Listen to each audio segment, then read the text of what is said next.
Tem a palavra a nossa querida Ana Paula, que vai fazer o estudo hoje da tarde.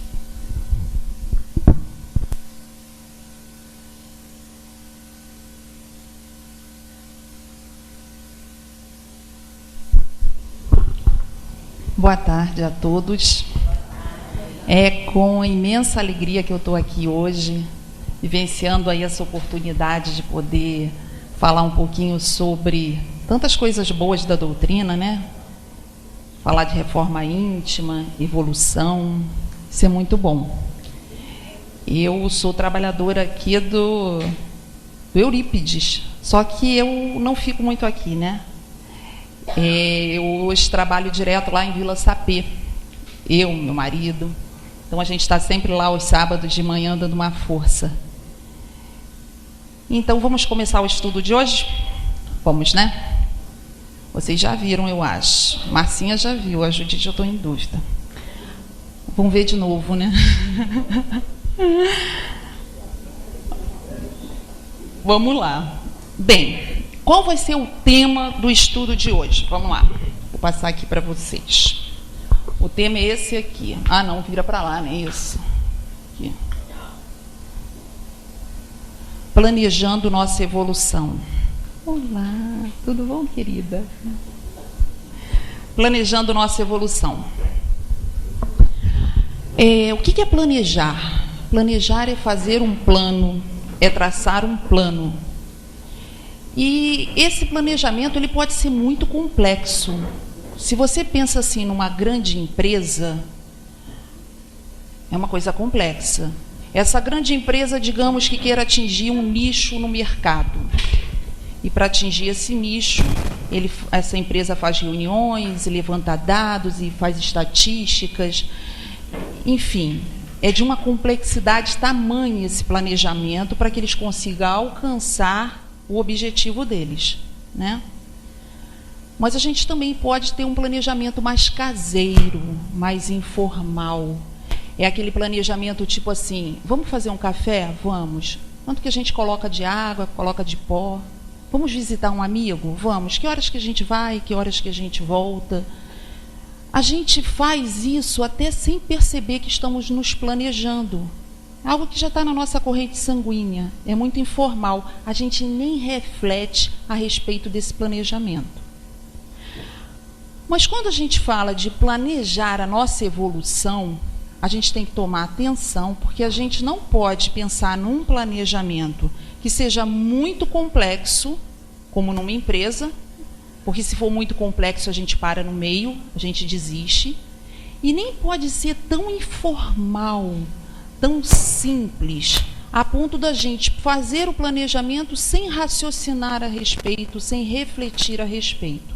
Então, nesse quesito, a gente tem que achar o meio termo, o equilíbrio. Até porque não é qualquer planejamento. A gente está fazendo o planejamento da nossa evolução. A gente está fazendo o planejamento para o motivo da nossa criação. A gente foi criado para quê? Para evoluir. A gente foi criado para crescer, para nos tornarmos pessoas melhores. A gente foi criado para tudo isso. A gente foi criado para atingir a plenitude. Então, a gente vai falar que a gente está aqui planejando a nossa evolução. Ou seja, nós estamos planejando para que nós, como espíritos que somos, a gente consiga atingir a plenitude. Plenitude. O que é plenitude? É estado de pleno. E o que é pleno? É aquilo que é absoluto, é aquilo que é completo, que é perfeito. Então, planejar a evolução é nos planejarmos para atingirmos essa perfeição. Joana de Ângeles, ela dá um conceito sobre plenitude muito detalhado. Ela diz assim, plenitude é patamar superior que, para ser alcançado, depende das realizações felizes nas faixas precedentes. Então, vamos repetir. Plenitude, patamar superior, que para ser alcançado depende das realizações felizes nas faixas precedentes. Então, se eu estou planejando a minha evolução, se eu estou me planejando para atingir essa plenitude, eu tenho que considerar que para isso dependo de realizações felizes nas faixas precedentes. Que realizações felizes são essas? São todas as virtudes que a gente precisa desenvolver. A cada virtude que a gente consiga conquistar é uma realização feliz que vai nos levar a esse processo de evolução, esse processo de plenitude. Quando eu estava preparando o estudo, eu pensei assim, pô, interessante que a gente fale sobre uma virtude dessa, né? Que a gente escolhe uma virtude para falar.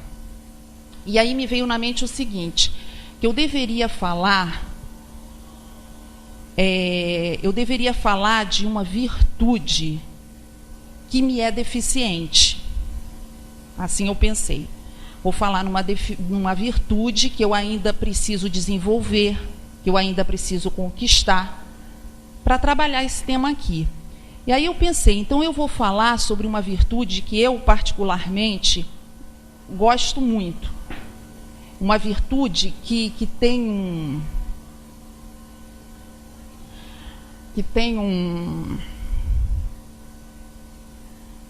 um significado muito importante, uma palavra até que eu acho muito bonita, ela se chama indulgência. O que é indulgência? Indulgência é você ser benevolente, é você ser caridoso com o outro, principalmente em relação ao defeito do outro, à limitação do outro. E por que nos é difícil, às vezes, praticar e exercitar essa indulgência? Bom, um motivo pode ser esse, a psicologia explica muito bem e chama isso de projeção, de espelhamento. Existem defeitos que estão em mim, que estão na gente, e eu não quero reconhecê-los, não estou pronta para isso. Então, quando eu, na relação com o outro, eu detecto esse defeito, eu detecto essa imperfeição, é como se houvesse um sensor que naquele momento me chama a atenção e eu tenho dificuldade de lidar com o outro, porque aquele defeito eu identifico em mim, embora eu não tenha consciência disso. Então eu crio essa dificuldade. Um outro motivo que pode ser, no determinado aspecto da minha vida, eu já consegui um certo grau de maturidade em relação a determinado tema, determinada virtude, eu já consegui um certo grau de maturidade.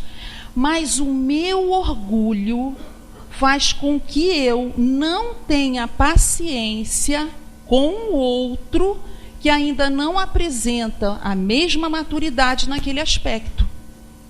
Então, esse meu orgulho faz com que eu pense, poxa, ainda não consegue? É muito comum no ambiente familiar, porque no ambiente familiar a gente sente mais a vontade de falar as coisas, é muito comum a gente falar frases, expressões do tipo, mas ele não aprendeu ainda? Mas caramba, você não consegue entender?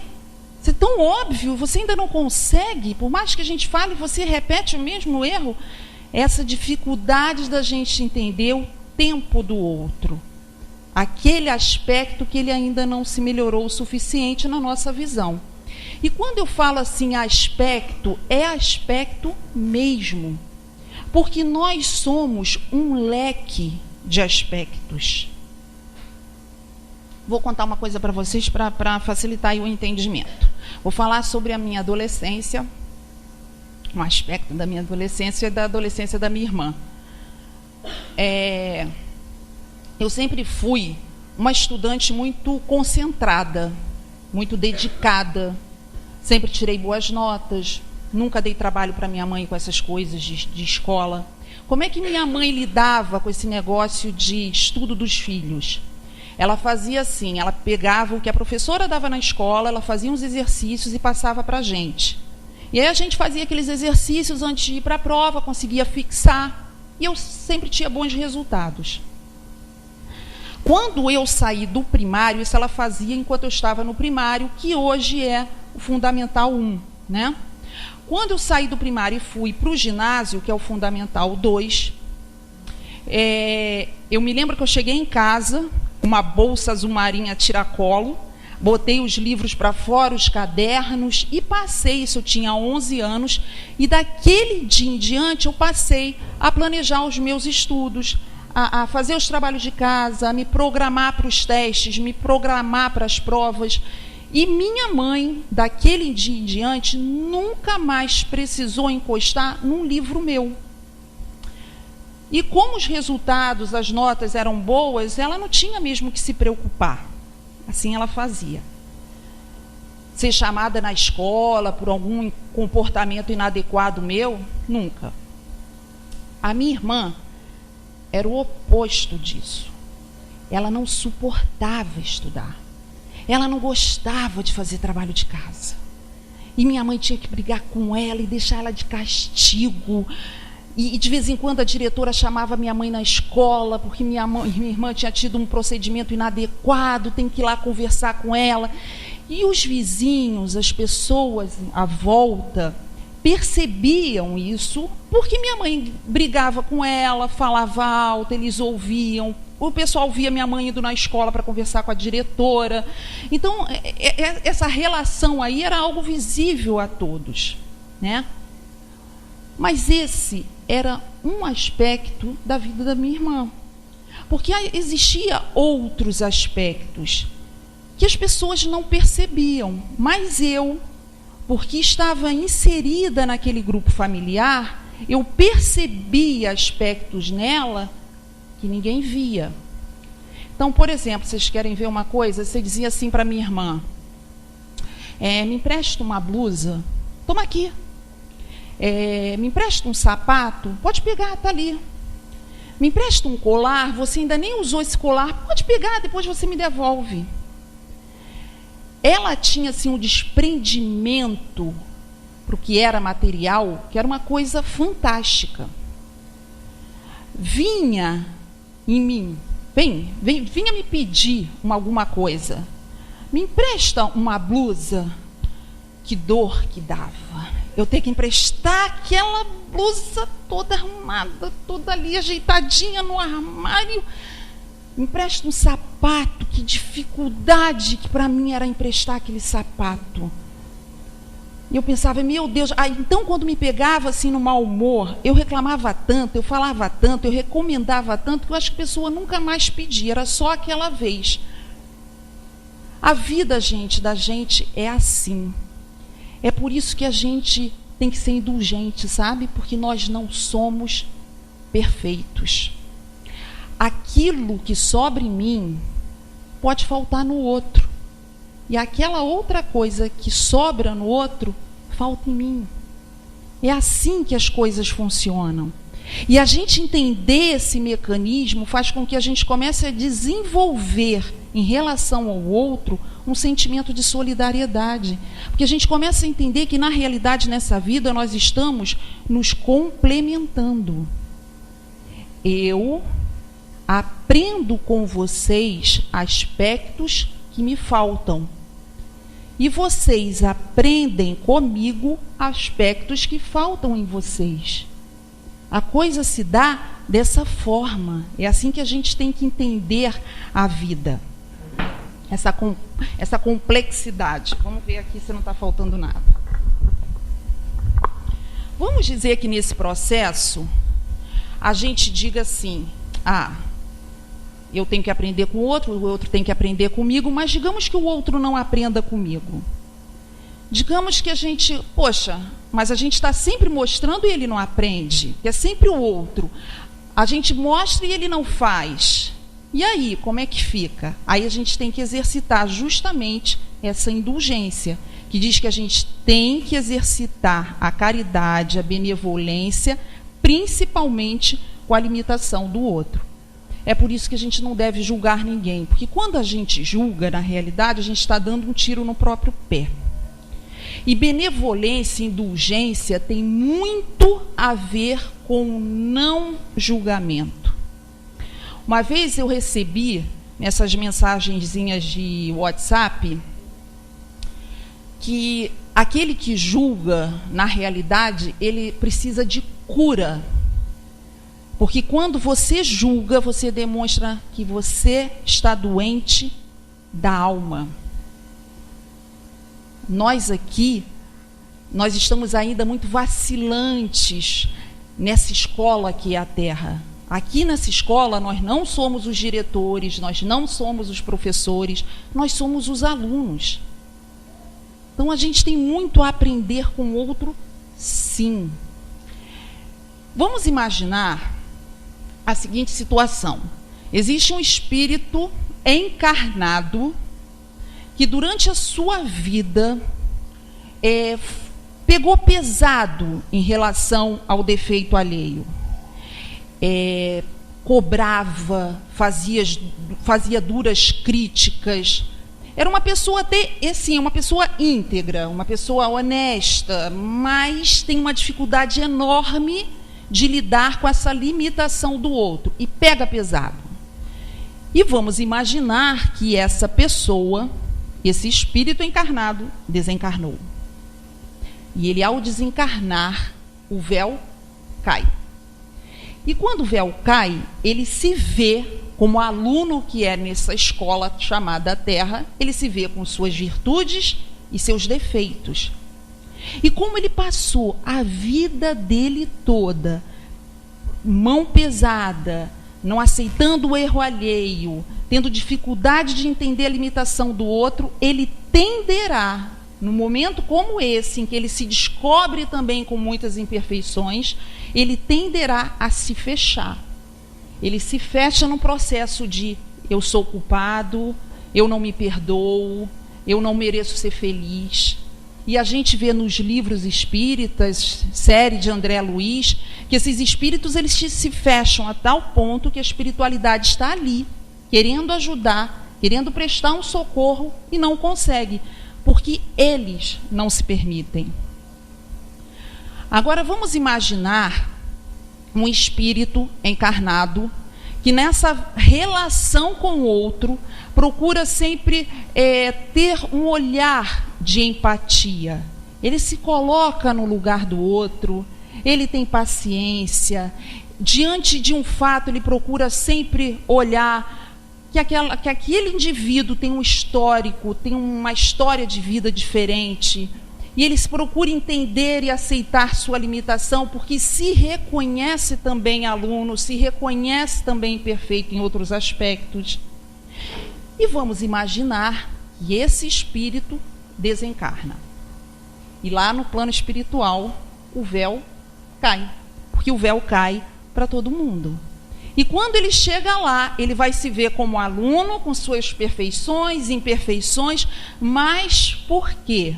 Sempre exercitou ter um olhar complacente com o outro, tenderá, neste momento, a entender sua imperfeição como aluno que é normal, e ele tenderá a se perdoar, a entender, não se cobrar tanto.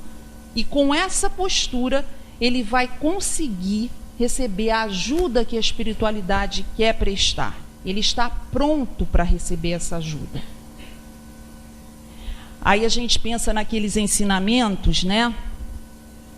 Foram passados pelo grande mestre, que diz que a gente tem que perdoar para ser perdoado.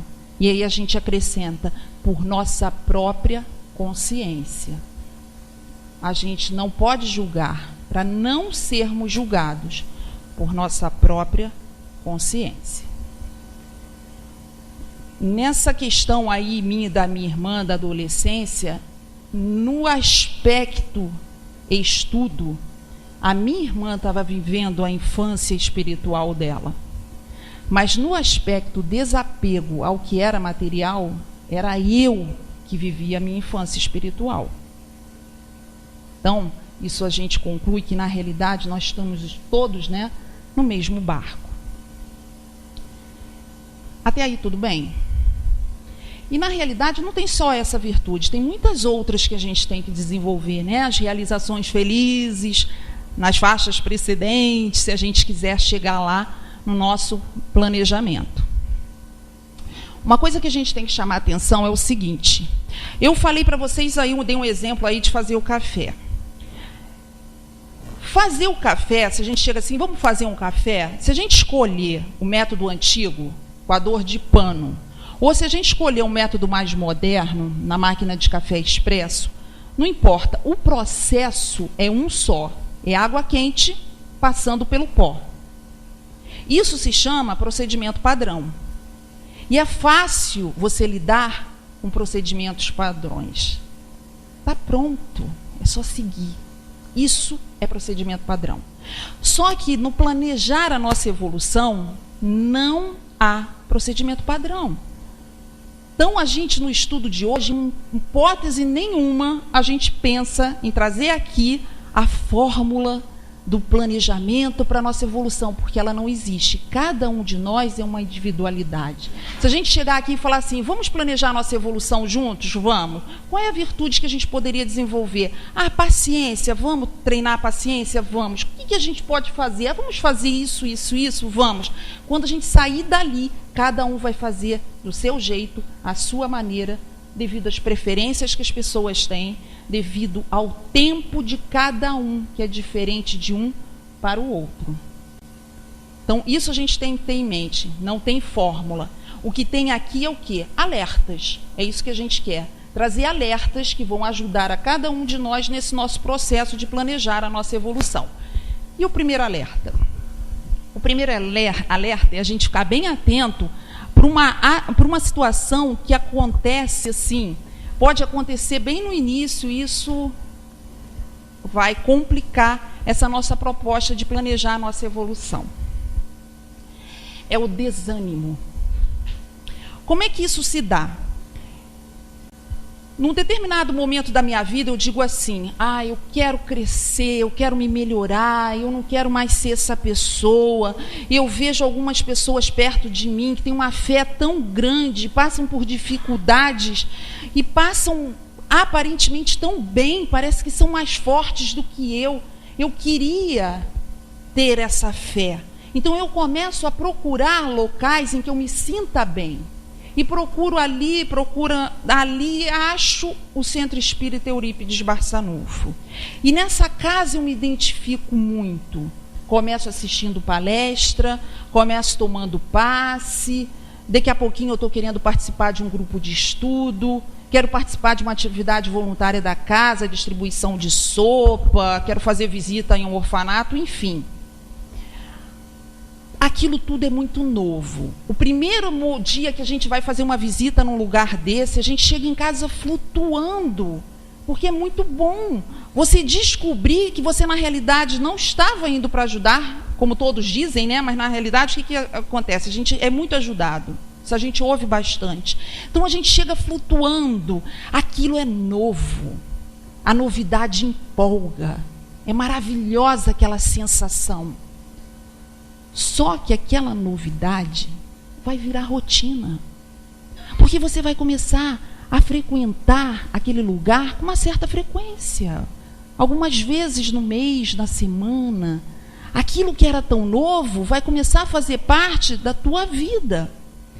E, em alguns casos, não são todos, mas em alguns casos, o fato daquilo não ser mais algo novo, que te empolgue, pode começar a trazer aquele pensamento do tipo, poxa, hoje é dia de ir para o Eurípides, estou tão cansado. Poxa, hoje é dia de distribuir a quentinha. Pô, também eu estou com tanto problema em casa, com meu marido, com a minha esposa, problema no trabalho com o meu chefe, está tão difícil a minha vida. E a gente começa a achar que esses fardos tão pesados demais.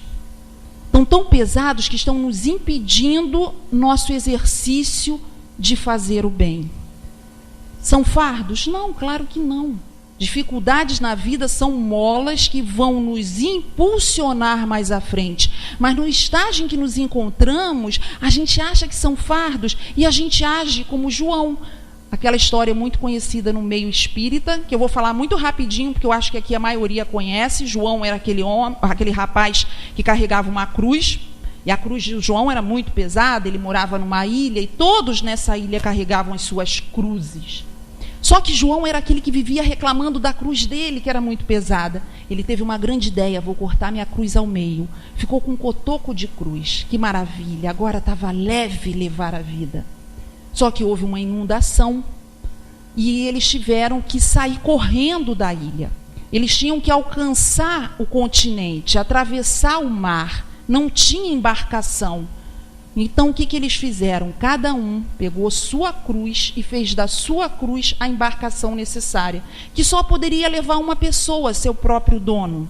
Então todos eles pegaram a cruz e fizeram a travessia e alcançaram terra firme, seguros. Menos o João.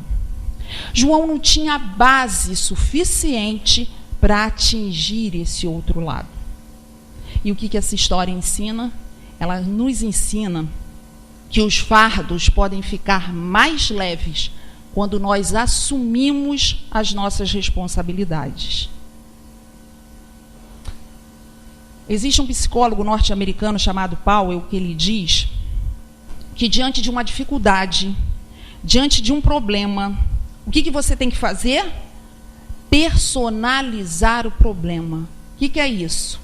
A gente tem que parar de fazer papel de vítima e nos tornarmos o agente de mudança daquela dificuldade. No início da minha carreira, eu tive uma colega que começou a namorar um colega também no trabalho.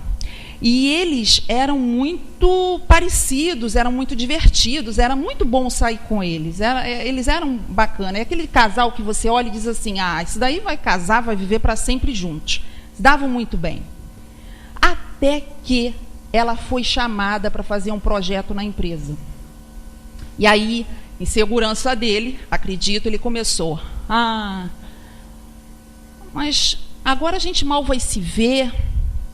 A gente não vai ter mais contato, você vai se empenhar no projeto, isso vai ser péssimo para o nosso relacionamento. E começou. E ela foi ficando assim, foi minando as forças dela. E ela, com o passar do tempo, apaixonada, abandonou o projeto. Depois que ela abandonou o projeto, não demorou muito, ele terminou o namoro. E essa menina, ela chegou no fundo do poço. A gente que convivia ali com ela, ela ficou muito mal. E depois que ela foi se restabelecendo, aí ela conversando comigo, ela falou assim para mim, que teve uma vez que ele ligou para ela, depois que eles terminaram. E só que ele não estava pedindo para voltar. E aí eu devo ter perguntado para ela o que foi que ele queria. Que ela falou para mim algo mais ou menos assim, que já se passou muito tempo. Ela falou que ele, na realidade, ele estava com um sentimento de culpa muito grande. Porque ele pensava: eu atrapalhei a vida dela profissionalmente, pedi dela fazer o projeto e nem com ela eu fiquei. Então esse sentimento estava deixando ele agoniado. Então ele ligou para ela para falar sobre isso. E eu perguntei: o que você disse? Eu falei para ele que ele não se preocupasse. Ele não tinha culpa nenhuma. Ele estimulou, ele incentivou, mas a decisão de abandonar o projeto ou não estava nas minhas mãos, não nas mãos dele. A decisão foi minha. A responsabilidade era minha. Então ela fez o que esse psicólogo falou. Ela assumiu as responsabilidades. Ele diz que ninguém é capaz de causar as nossas emoções. Ninguém. Mas nós achamos que sim. Eu acho que sim. Está na minha linguagem. Eu falo assim: você me deixou com raiva. Você me deixou enciumada. Você me fez sofrer, como se alguém pudesse fazer isso comigo. O que as pessoas fazem é estimular emoções que já estão aqui em estado latente. O dia que a gente entender a diferença entre estimular emoções e causar emoções, é um divisor de águas na vida da gente. Isso seria fantástico para o nosso processo de desenvolvimento. A gente pode dizer assim, o dia que a gente entender isso, é eu antes e eu depois. Se eu acredito que você causa minha emoção, eu vou culpá-lo por isso. Você é o responsável pela minha desdita. Olhar para você me é difícil. Você é o culpado da minha dor. Se eu puder, eu não quero mais te ver, vou me afastar de você. E se eu não puder, vou fazer dessa convivência uma coisa insuportável. Porque eu olho para você e lembro o quanto você me fez mal.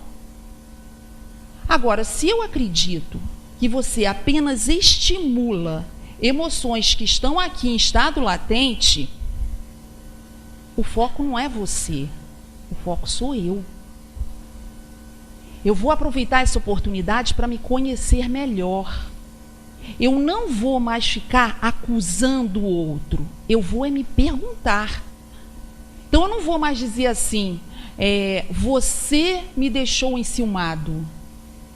Eu vou me perguntar, por que essa insegurança, por que esses ciúmes ainda existem em mim? Eu não vou mais dizer, você me deixou com raiva. Eu vou me perguntar, por que essa agressividade, por que essa raiva ainda existe em mim? Não mais você me fez sofrer, é porque esse ponto vulnerável ainda existe em mim. O dia que eu vencer essas emoções, esses pontos vulneráveis, ninguém me atinge mais. Como Jesus. Jesus não tinha ciúmes, inveja, raiva. Então as pessoas podiam querer chegar perto dele, fazer lá o que fosse, não conseguiam, aquilo não estava mais nele. E é isso que a gente tem que entender. Quando a gente acredita nisso, a gente passa a lidar melhor com as nossas emoções, a gente passa a ter mais contato com a gente, ao invés de ficar acusando o outro. É a gente, não é o outro. Essa é a grande questão. Então a gente tem que saber ouvir essas nossas emoções. Vamos ouvir essas nossas emoções, sabe por quê? Elas falam muito sobre nós. Nossa, como essas emoções que eu sinto falam sobre mim. Vamos prestar atenção, eu vou prestar atenção nessa emoção. E aí, o dia que eu fizer isso, eu começo a parar de fugir de mim e começo a me entender melhor e me trabalhar melhor. É isso que a gente tem que fazer. Aquela minha colega, ela fez isso. Ela não ficou naquele processo de, porque minha vida ficou ruim profissionalmente, por causa... Não. Foi ruim, foi complicadíssimo, ela chegou no fundo do poço e foi saindo. E aí o que acontece? O trem passa, ela perdeu o trem. Para atingir o trem na próxima estação, ela teve que correr mais. E correu pra caramba, suou muito mais que deveria ter suado em outra situação. Suou bastante, mas chegou lá. Aos poucos ela foi reconstruindo a credibilidade dela para que ela pudesse novamente ser chamada para novos projetos. Pagou o preço por isso? Pagou, mas se tornou uma pessoa responsável, amadureceu com a questão. Até aqui tudo bem? Vamos ver como é que está nosso planejamento? Vamos lá.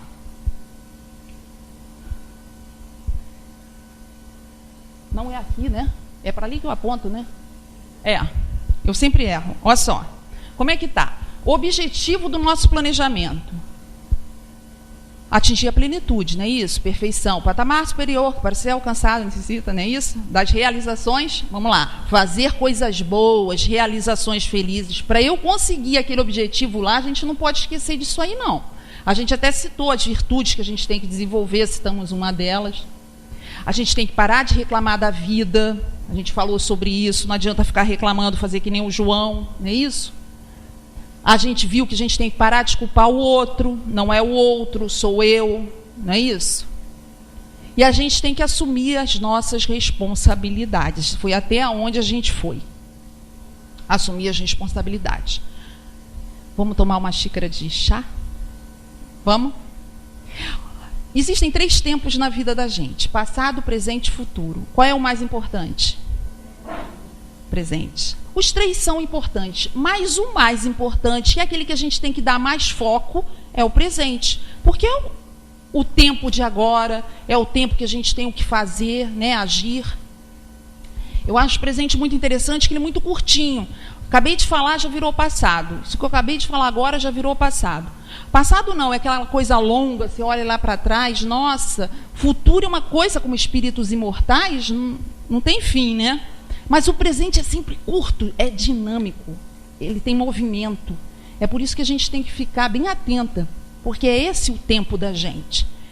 Quem fala sobre isso muito bem é um monge budista, tinha que ser coisa de monge, chamado Thich Nhat Hanh, acho que é assim que se fala. Ele é um vietnamita, e ele faz uma comparação dos 3 tempos na vida da gente com uma boa xícara de chá.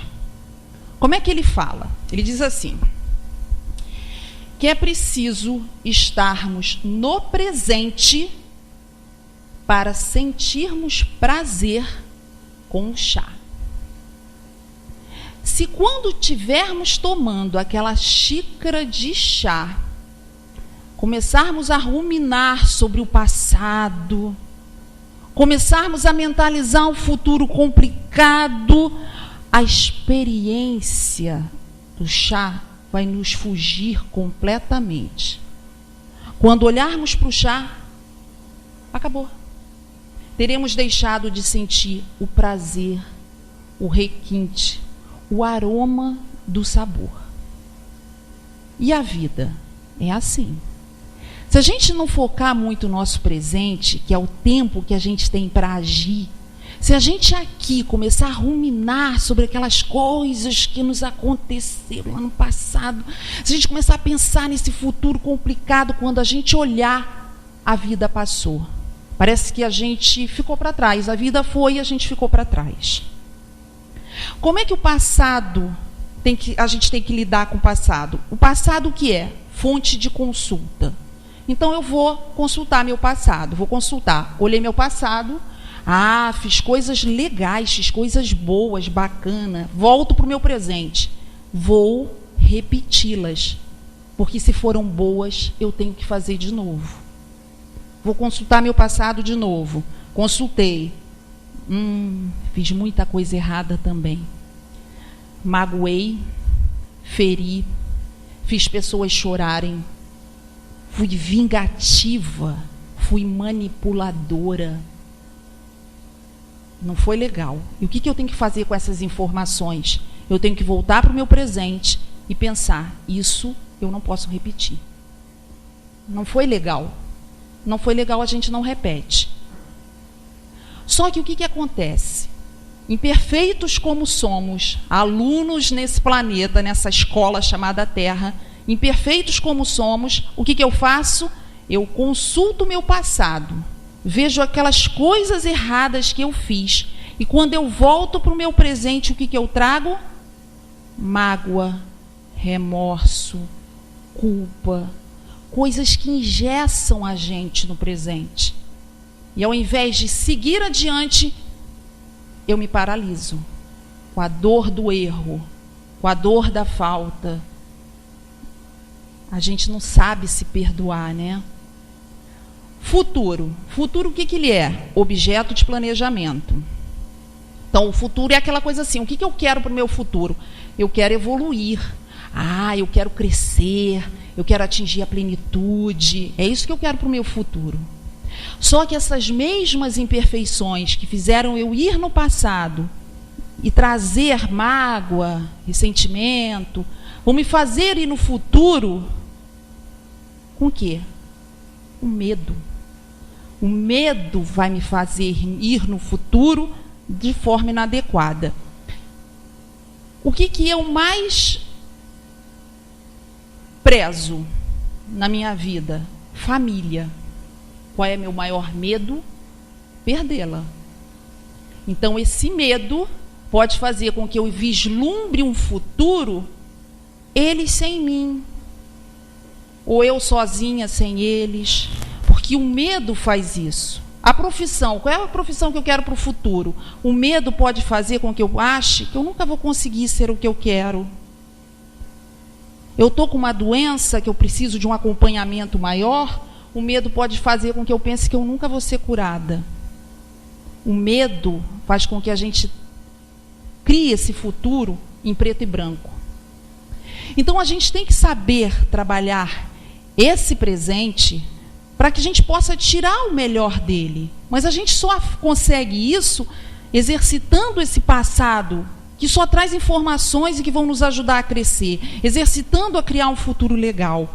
Mas como que a gente faz isso? Eu sempre digo assim, tem duas técnicas muito simples. Dá para qualquer um fazer, nada difícil. Vocês querem, assim, duas técnicas para ajudar vocês a utilizarem os 3 tempos da melhor forma possível? Primeira delas, oração. Se ligue ao alto. A oração te faz você se religar a Deus. Isso te ajuda, te dá força. O espírito superior, ele vive em oração. Ele está sempre em estado de oração. Nós não. A gente precisa da oração para que a gente ou se mantenha no lugar que a gente está fazendo a nossa parte, ou se a gente se desviou das leis de Deus, que a gente tenha forças para retomar o caminho. A oração nos ajuda nesse sentido. E a segunda técnica, exercite o bem, faça um trabalho voluntário, vá ajudar alguém, vá num orfanato, vá no hospital, vá distribuir quentinha, vá fazer o bem com o teu vizinho, com os de casa, exercite isso. Quando você exercita essas tarefas em casa, na família, com os vizinhos, no orfanato, quando você começa a entrar num nível vibratório que vai te deixar numa posição melhor, vai te tirar daquele plano mais baixo, e você consegue entender, visualizar melhor as questões da vida. Não é que você não fale, claro, nós somos alunos, mas vai nos ajudar aos poucos a nos dar a força que a gente precisa para construir esse presente maravilhoso, que a gente vai começar a lidar melhor com o nosso passado, a gente vai começar a pintar um futuro mais colorido. Vamos ver como é que ficou o nosso planejamento? Vamos lá. Então a gente viu que a gente tem que focar o presente, não é isso? A gente também tem que consultar o passado sem culpa, não é isso? Somos alunos, temos que planejar o futuro sem medo. Planejar um futuro colorido. E para isso, gente, usar as ferramentas que a gente sugeriu aqui, oração e exercício do bem. Como isso ajuda a gente? E aos pouquinhos, bem aos pouquinhos, porque não tem que ser rápido, tem que ser de acordo com a natureza, né? A gente vai conseguindo alcançar grandes patamares. Ok? E eu queria finalizar o estudo uma coisa diferente.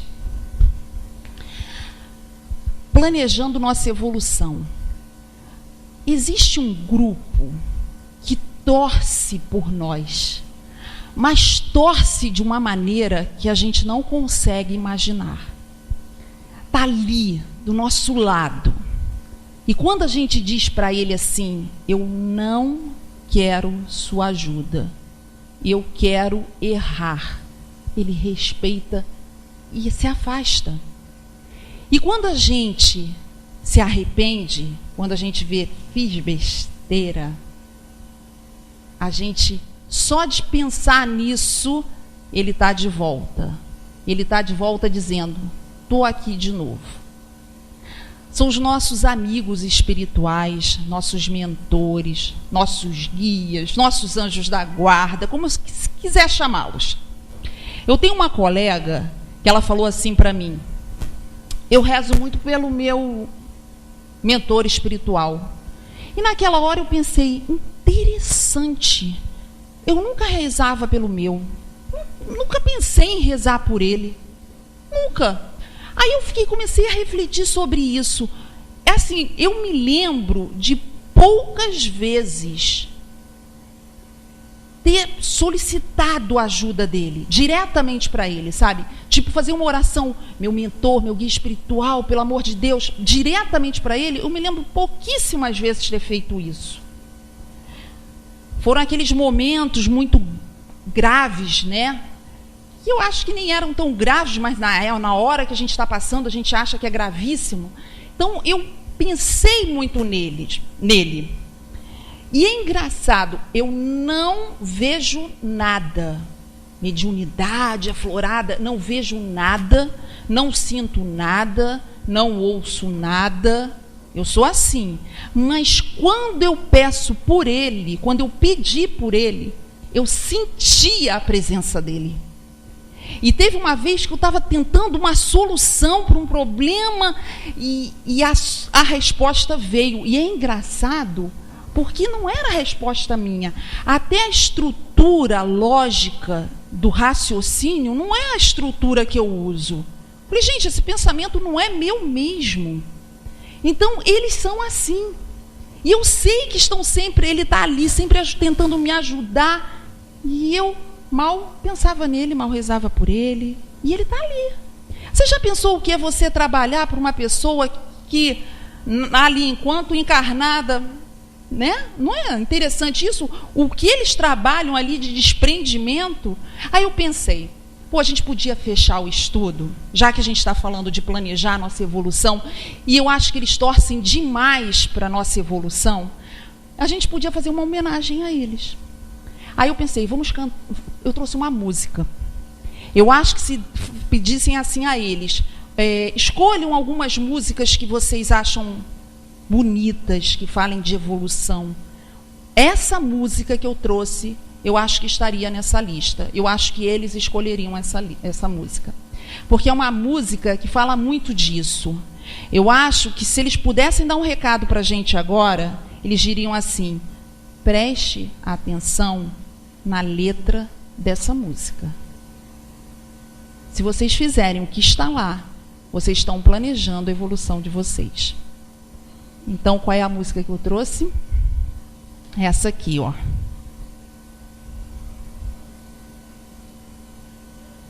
Conhecida, né? Linda, né? Então, o que a gente vai fazer? Eu vou colocar ela aqui para vocês.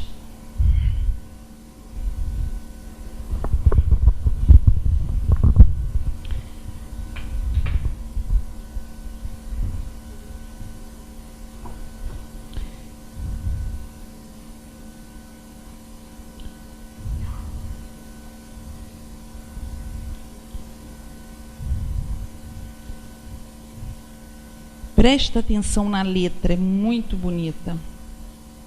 Vou ficar do lado de cá.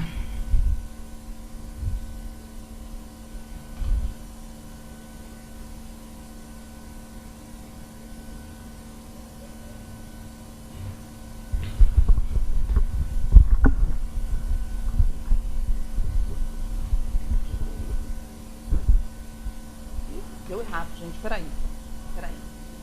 Você muda ali, só um instantinho, gente. A coordenação aqui foi horrorosa. Vai.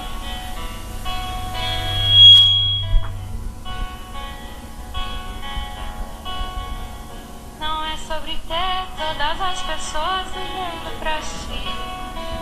É sobre saber que em algum lugar alguém zela por ti. É sobre cantar e poder escutar mais do que a própria voz. É sobre dançar na chuva de vida que cai sobre nós. É saber se sentir infinito num universo tão vasto e bonito. É saber sonhar. Então fazer valer a pena cada verso daquele poema sobre acreditar. Não é sobre chegar no topo do mundo e saber que venceu. É sobre escalar e sentir que o caminho te fortaleceu. É sobre ser abrigo e também ter morado em outros corações. E assim ter amigos contigo em todas as situações.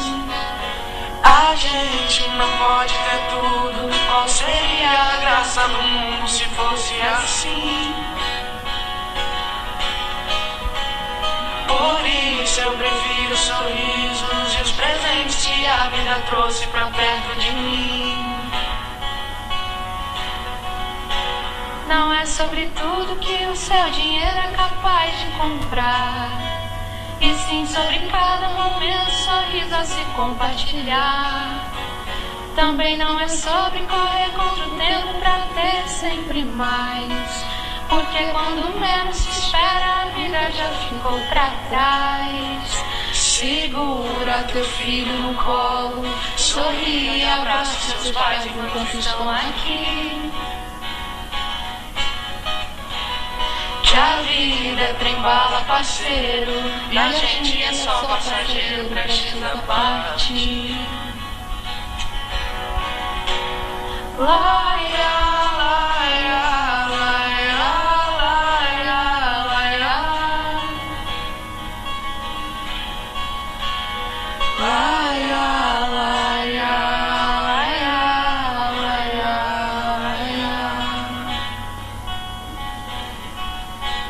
Segura teu filho no colo, sorri e abraça seus pais enquanto estão aqui.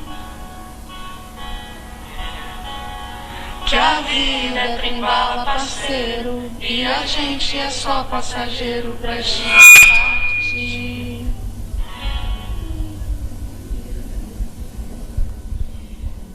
Então, todo o nosso carinho a esses amigos que estão sempre com a gente, né? Nos ajudando, nos intuindo para que a gente possa evoluir da melhor forma possível. Eu agradeço a todos o carinho e a atenção dispensada. Que a paz de Jesus esteja com vocês. Obrigada.